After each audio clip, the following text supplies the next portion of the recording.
Greetings, comrades. My name is Gigantles, and in today's video, a couple of things happened. A couple of topics really I want to focus on.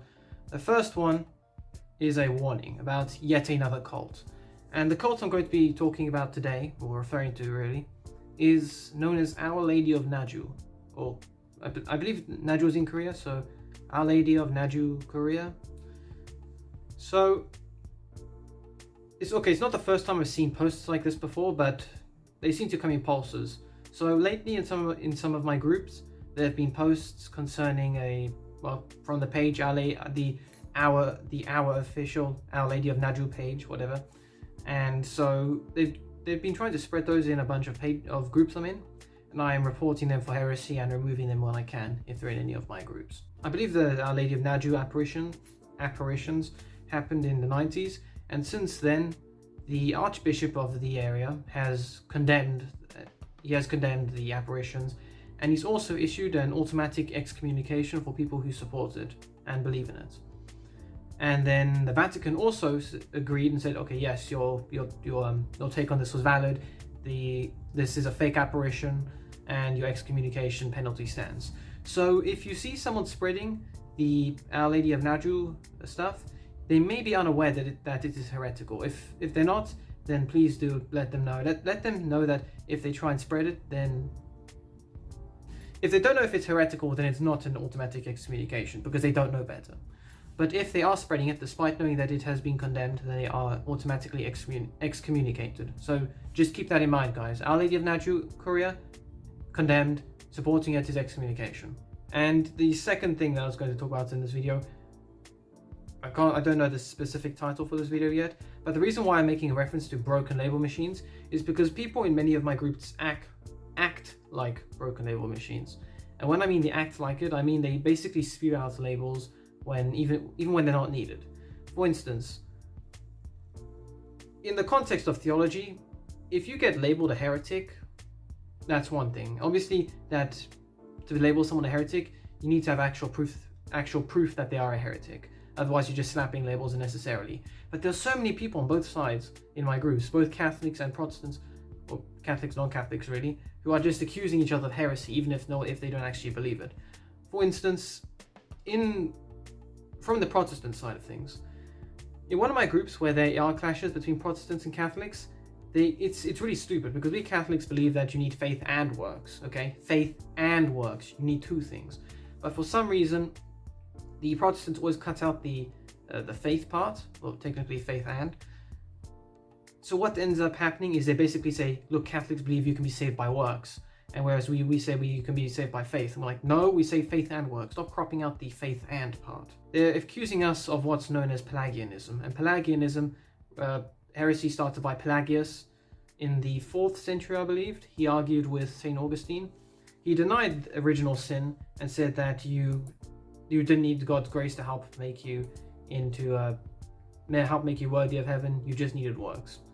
So so Pelagianism is pretty much the opposite side of the spectrum. So from the faith alone Protestants, you get work alone from the Pelagians, and we Catholics are both. We believe faith and works.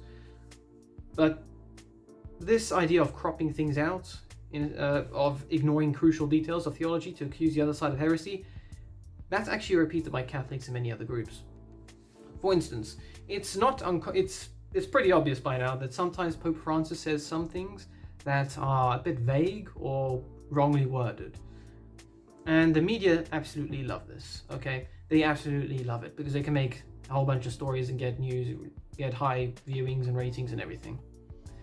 And the problem with this is that you see, now I'm questioning whether or not I should label them this way, but there's so many gullible people, especially Catholics, who actually fall for this.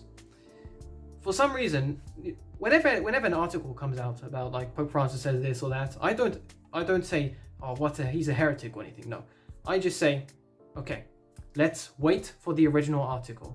Let's wait for the original words. Let's wait for someone in the Vatican to confirm or deny that, or something like that. I say, let's just be patient and not make a rash decision.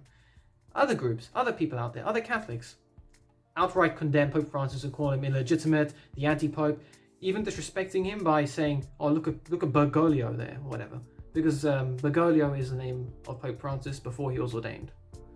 And obviously this is the equivalent of a child not getting their way, and so they resort to name calling, because regardless of whether or not you like what the Pope says, he is still the Pope. And for a Catholic to disrespect him by not referring to him as Pope Francis, but as Bergoglio,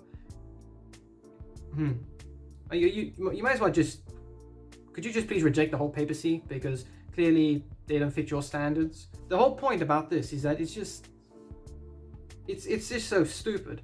They don't wait before they start labeling Pope Francis something, and they don't wait either when they face anyone who disagrees with them. And let me put it this way: these people, they claim to be not far right. They're not far right. Okay, they aren't. They're conservative, and that's fine. It's fine to be Catholic it's fine to be Catholic conservatives and Catholic liberals. Okay. There's no one side of the spectrum. But the really stupid thing is that these people, they like to condemn everyone who's not, even if they're not liberal, if they're slightly to the left of where they are, they condemn them as Marxists and communists and fascists. No, sorry, not fascists, communists and Marxists and socialists and everything.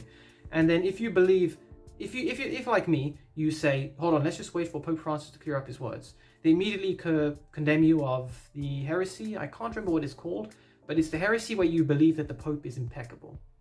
The difference between papal infallibility and papal impeccability is that papal infallibility is a dogma of the Church. It says that when the Pope speaks ex cathedra, then he can't be wrong because the Holy Spirit is guiding him. Papal impeccability is a heresy in which you say that the Pope is perfect in everything he says and does.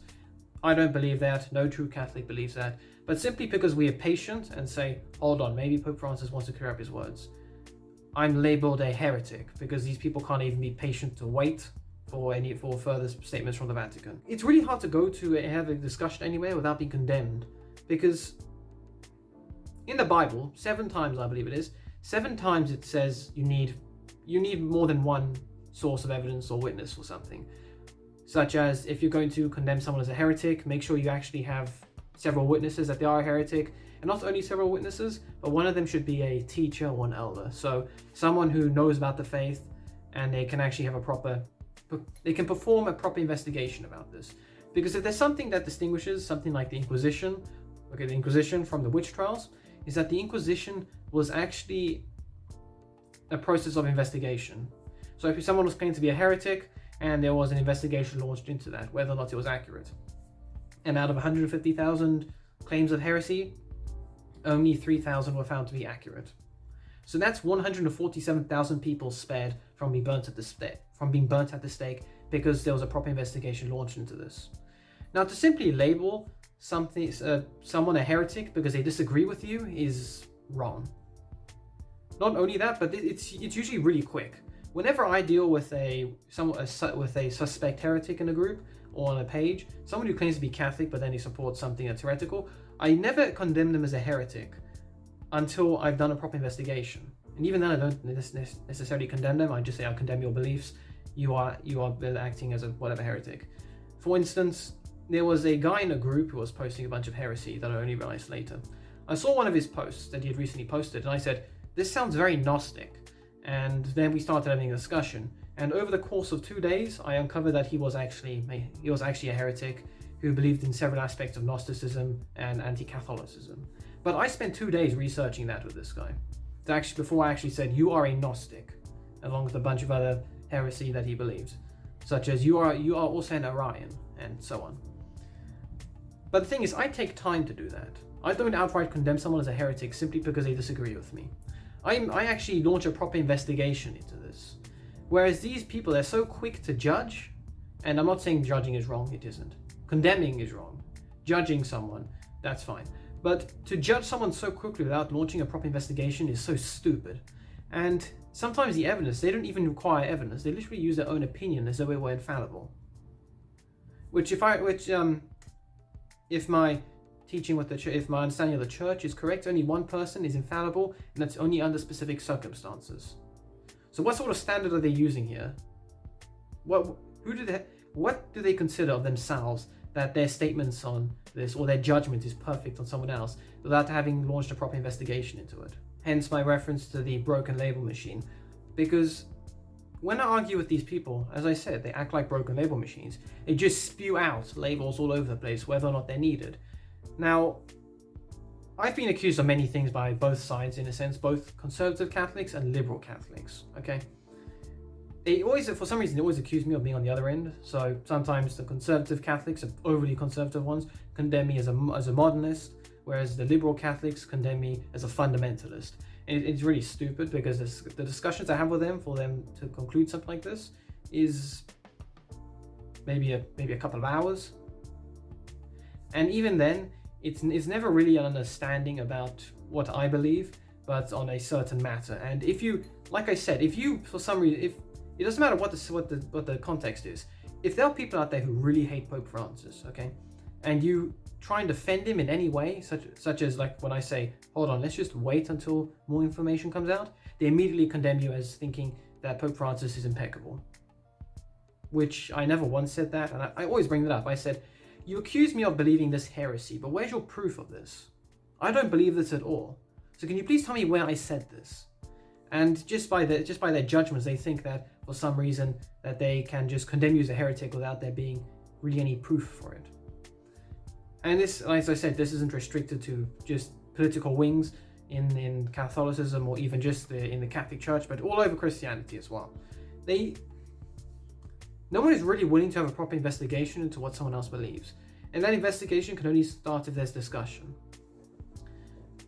Like I said, when I want to investigate if someone is a heretic or not, I actually take time to find out what they believe before I condemn their beliefs. And even then, I don't act as some sort of judge, jury, executioner. Sometimes I do like it when I'm not the only one busy talking to these people, because then that means that if I make a wrong judgment, for instance, if I say that they believe a certain type of heresy, someone else could come along and say, actually, this other type of heresy, which I may not have heard about before, better describes them. And I go, okay, thank you. Because the last thing I would want to do is wrongly accuse someone of heresy. But these people seem to be almost fearless in their approach to condemn someone as a heretic, whether or not they have actually done a proper investigation for it. And it's sad, because that means it's really, really hard to have discussions sometimes. Really, it is really hard to have a discussion, because when you try and talk to them, they outright condemn everything. And then if you say anything that they disagree with, not with what the church believes, but with what they believe, they condemn you as a heretic. And I say, look, you're acting like a broken label machine. You really need to stop just labeling everything a heresy or a heretic, or labeling everyone a heretic, until you can actually prove that. But unfortunately, most of my most of my attempts to try and correct them or make them realize that they're being a bit rash go unheard. And so this toxic society of, it's actually quite similar to cancel culture if you think about it. They condemn so quickly without performing a proper investigation. It's like cancel culture. It's like a witch trial, effectively. You try and shut them down before you can even have a proper investigation into what happened. And it's sad, because it's the mob rule. It's the mob rule instead of an actual proper court investigation. Not that I literally take someone to court when I see whether or not they're a heretic, but that's more civilized, that's more discussion. I take my time to try and reach a verdict. Not to say that if I say someone is acting like a heretic, is necessarily infallible.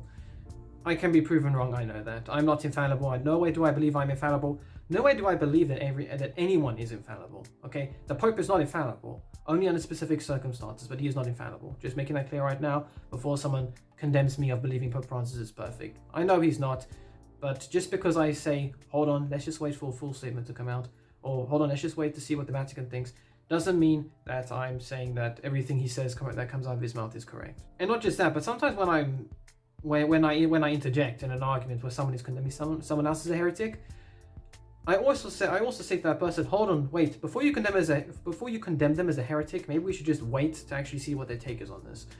And it goes in circles. Oh great, another heretic. It goes in circles, which is a shame. But as long as something like this happens, as long as this self-imposed judgehood with seemingly infallible standards of oneself come forward, when as long as something like that exists, there's no way there will ever be a proper investigation as to whether someone online actually believes in a heresy knowingly, or if it's just maybe an accident. And I can tell you now that if someone out there outright condemns you as a heretic without barely any discussion, in an almost feral manner, you're definitely not going to want to talk to them. So it is definitely a shame that something like that does exist. Though hopefully there are more people out there like myself who are more civilized and more patient and more analytical in our approach when it comes to seeing whether or not someone is actually a heretic or believes in a heresy. And in that process, we don't act as a broken label machine. We use labels sparingly and only when necessary. That's it effectively for this video. So unfortunately, dealing with broken label machines of people who label everyone a heretic, and the cult of Our Lady of Naju has been condemned and punished with automatic excommunication. So anyway, if you like that video, please do give it a like, please do share my videos, and please do comment what you think of them, and any other videos you want me to do, please do subscribe to my channel so you can see more content, and please do ring the bell to keep updated with my video releases. Next episode, don't know what to do, but I'll find something. So anyway, God bless you all, see you next video, comrades, until